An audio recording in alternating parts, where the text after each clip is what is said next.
Hello and welcome to The Hero Spouse. I'm Kendra Ruth, here to answer one of your questions about marriage and midlife crisis. Today we have Jenny. Jenny has a bomb drop of February 26th, 2023, and a date of marriage of 2001. She has a boomerang who is a high energy replayer. She says, my husband dropped the bomb in February and told me he wanted to separate and move out and that he didn't love me anymore and that he made a mistake marrying me. Between then and a month later, so between the end of February and the end of March, he flip-flopped between crying and saying something was wrong with him to blaming and criticizing me nearly every day. So he cycled a lot. I asked him to move out March 24th. He bought a burner phone. He told me he wanted a divorce. He showed up at the house about a month later in May and told me that if I don't take his settlement agreement, I'll end up in a cardboard box, meaning Jenny would end up. He filed on June 5th of this year. On June 8th, my pastors came to me and said that he was attempting to have an affair with a 26-year-old girl. My MLC is 46. Since then, he's become a vanisher. So I'm going to stop right there for a moment and no, he hasn't become a vanisher. It has been about 3 or so weeks from that point of then to, I'm assuming from the pastor's talking to you to now, and since when? He filed in the beginning of June. 3-4 weeks later, he's not a vanisher. If they contact you twice a year, every 6 months, vanisher. If they contact you every 3 months, off and on. If they contact you every 2 months, I'd still call it a boomerang usually. And it hasn't even been a month. So you're still dealing with boomerang and possibly clinging boomerang. But the other reason I don't really set it in stone of what contact type they are for the first 12 months is because of this. In the beginning, we do see this cycling. We might see more clinging tendencies in the beginning. Just the fact that he hasn't contacted you for a few weeks doesn't mean he's a vanisher or even close. So since then he's become a vanisher. He only talks when it's his weekend to keep our daughter, another not a vanisher. If the only reason they call you and they do it every week is because you have a child, boomerang. Because that is showing about the frequency of contact, not the emotional connection within the contact. It means that you have more opportunity than someone whose MLC contacts you every 6 months. Okay. We have older sons, 20 and 15, and they don't speak to him. He's not giving info his lawyer is asking for. Okay, that's normal.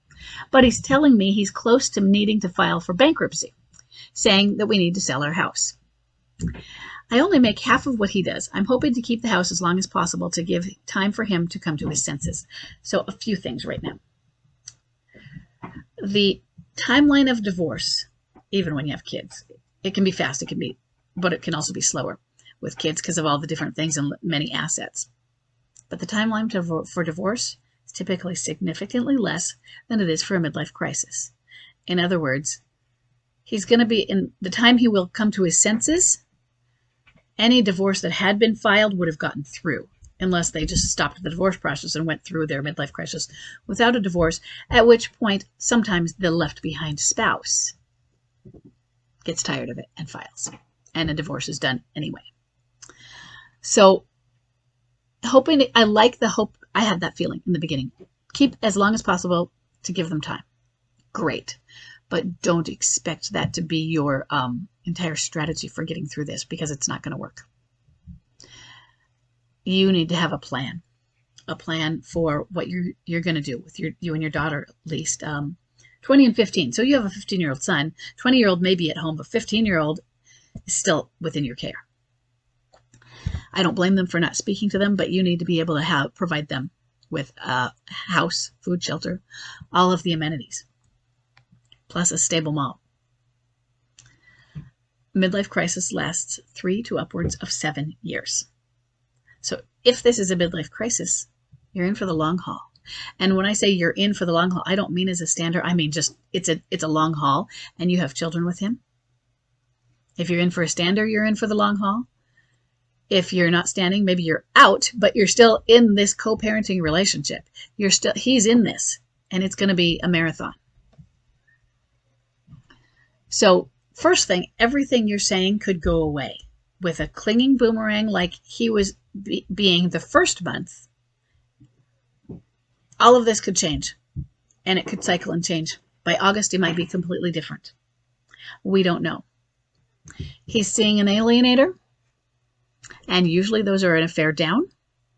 Emotional blackmail and limerence are often at play, so I want you to read about limerence. Understand that it is a type of an addiction and an obsession, and he will sacrifice and give up everything while in the addictive state. He will defend her. It doesn't matter how horrible she is. Oftentimes he will defend her, even while cycling and saying, yeah, that's true. Yeah, she's horrible. Yeah, she can't stand her child, whatever it is. But then he will come back around and defend her. He will choose her. He will choose her over your children. He will choose her over you. He may even choose her over his job. Various things. Emotional blackmail is something that is important for you to understand and know about. There's a book by Susan Forward called Emotional Blackmail. If limerence starts to kind of seem like it's not as much at play, emotional blackmail can take over. And he will be a victim of it, typically. So I want you to understand what he's going through so that you're not constantly demonizing him. He's a horrible person. I expected this to be done. Can't he figure his life out? No, he can't. Not right now. Okay, let me look and see. Because there's not a question here. This is just the context of the situation. You may have to sell your house. I don't know if he's saying he needs to file bankruptcy or if he is just going through a lot of anxiety and fear or trying to manipulate you. He's clearly trying to manipulate you with, if I don't take the settlement, I'll end up in a cardboard box. And he may make more than you does. Does he make a lot and you just make it, a normal amount, or do you make tiny and he makes, so your amount is so tiny that he just makes a normal amount? In other words, how are you both going to do it afterwards? Do you need to get a better job?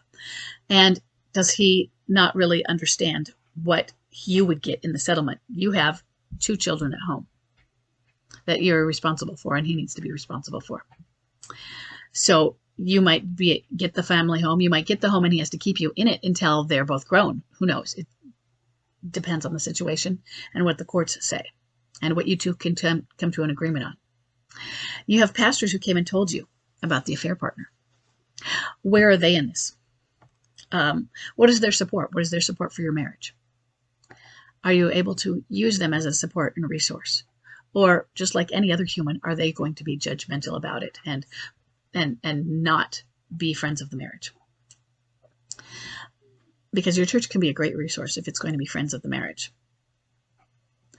So you have a lot of things to think about. If you haven't gone through Understanding Midlife Crisis, the free course, check that out, because that's going to help you understand what you are up against.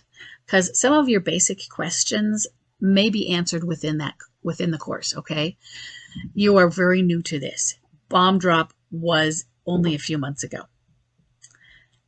And it's the early days. I want you to know. I'm sorry, Jenny.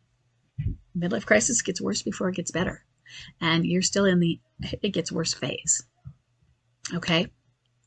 So for this to be more helpful, make sure you take that course. Okay? And just come into the forums or the private Facebook group and get involved. Ask questions, because there's a lot of people in there that can help you with all of the questions you have and needing the support.